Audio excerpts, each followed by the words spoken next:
Eu sou a professora Lígia, eu sou biomédica de formação, eu sou mestre em patologia molecular, doutora em ciências e tecnologias em saúde. Atualmente eu trabalho com uma linha de pesquisa sobre os polimorfismos genéticos, que são mutações no genoma, que podem influenciar de alguma forma o diagnóstico do câncer de tireoide. No meu laboratório, lá na Universidade de Brasília, aqui na Ceilândia, além do grupo de câncer de tireoide, o pessoal também trabalha com depressão maior, transtorno do espectro autista e outros grupos também, mas sempre trabalhando com as mutações gênicas que podem, favorecer ou não a ocorrência da doença. Eu acho que a biologia molecular na área da saúde, ela atua de uma forma muito promissora, auxiliando um diagnóstico, tá? Ela auxilia o diagnóstico, ela pode auxiliar formas de tratamento, e hoje isso já é muito usado, tá?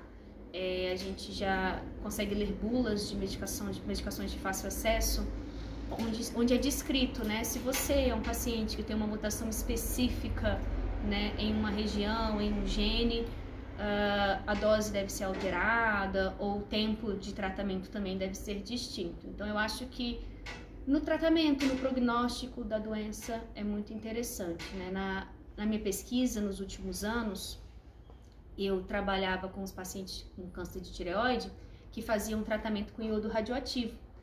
E a gente conseguiu encontrar alguns genes específicos, algumas mutações específicas que faziam com que a dose da radiação desse paciente diminuísse.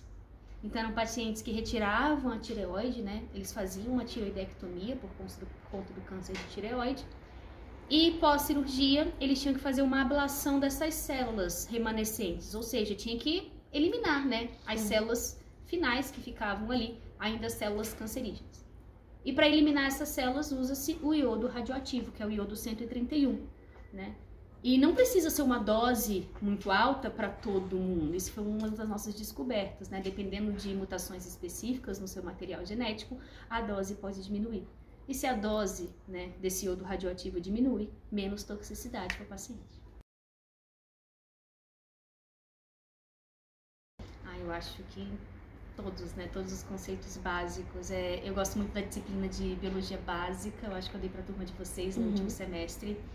E trabalhar o conceito da citologia básica, compreender o que é a célula, compreender o funcionamento daquele núcleo, de todo o material genético envolvido, entender a importância do DNA, que toda a nossa informação genética, o que nós somos como seres humanos, está no nosso material genético, está no DNA. E entender que nem sempre todas as regiões serão ativas ao mesmo tempo, tá? Alguns genes estarão ativos em diferentes partes do seu corpo, em diferentes células do seu corpo, enquanto outros não.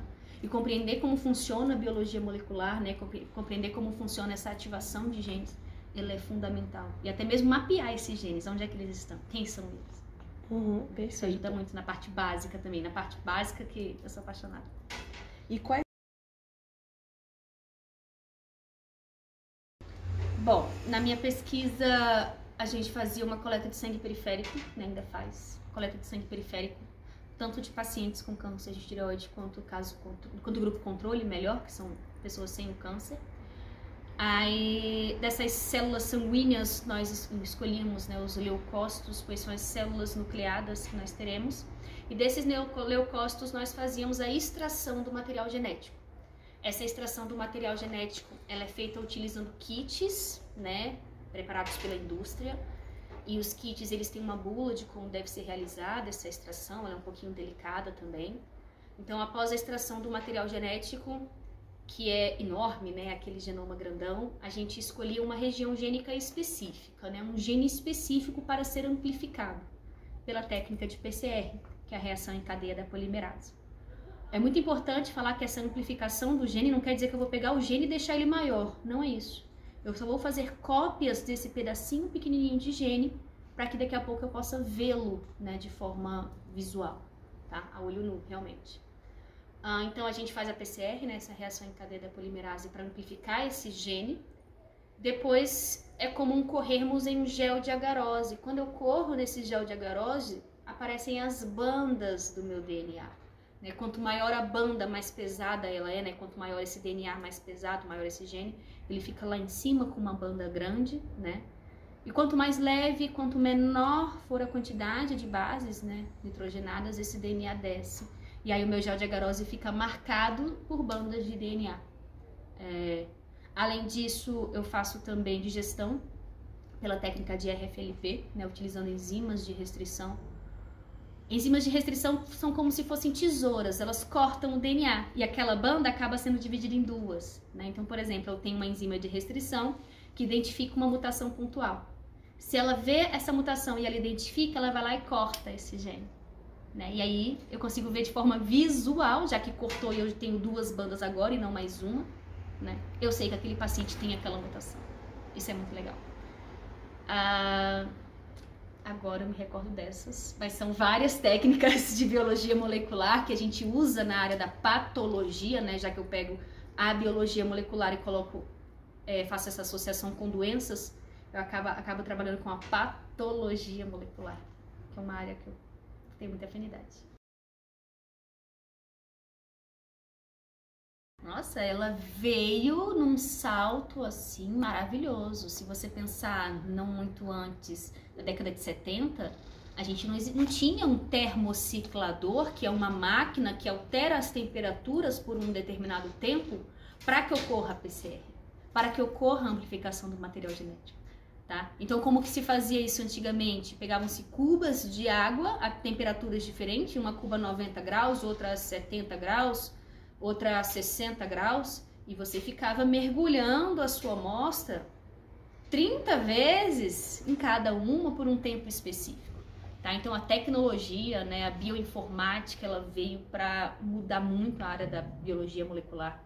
As técnicas de sequenciamento genético. Quando a gente vai estudar o início do sequenciamento genético, os primeiros sequenciadores são o tamanho dessa sala, são imensos. Sequenciamentos agora de última geração, eles têm o tamanho de um pendrive. São fantásticos. Então, e o que ajudou muito, por exemplo, foi em 2020. O sequenciamento do SARS-CoV-2, né, que foi o vírus que causou a Covid-19, ele foi extremamente rápido, foi de uma forma, né, muito veloz. Por quê? Porque a gente tinha uma tecnologia muito avançada para o sequenciamento desses vírus. Então é muito legal também estudar sobre o sequenciamento do genoma. Não só o genoma humano, claro, mas o genoma de vírus e bactérias, para a gente conhecer mais sobre os patógenos.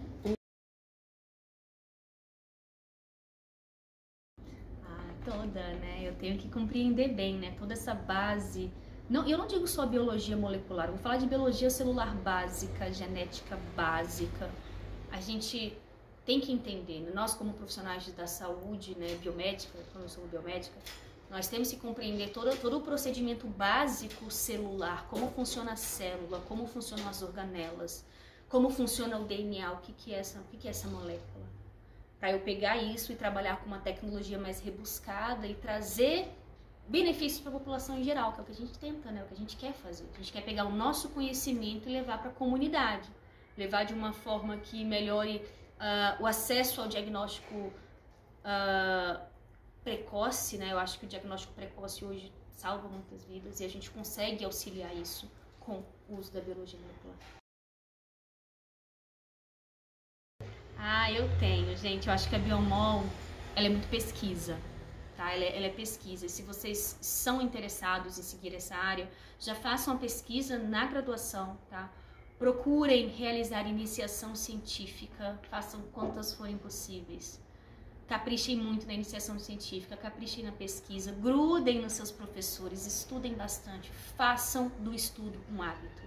Eu falo muito isso, tá? Eu falo muito isso para todos os meus alunos. Não adianta vocês estudarem na véspera da prova, porque isso vai sumir da sua mente daqui a uma semana. Agora, se o estudo é um hábito, você consegue uma pesquisa bacana. Você vai se interessando por essa pesquisa, você vai estudando cada vez mais e daqui a pouco você consegue passar numa prova de residência, você consegue passar numa prova de mestrado, daqui a pouco você é um doutor, uma doutora e você já está conhecido aí na sua cidade, até mesmo no seu país. Quem sabe internacionalmente.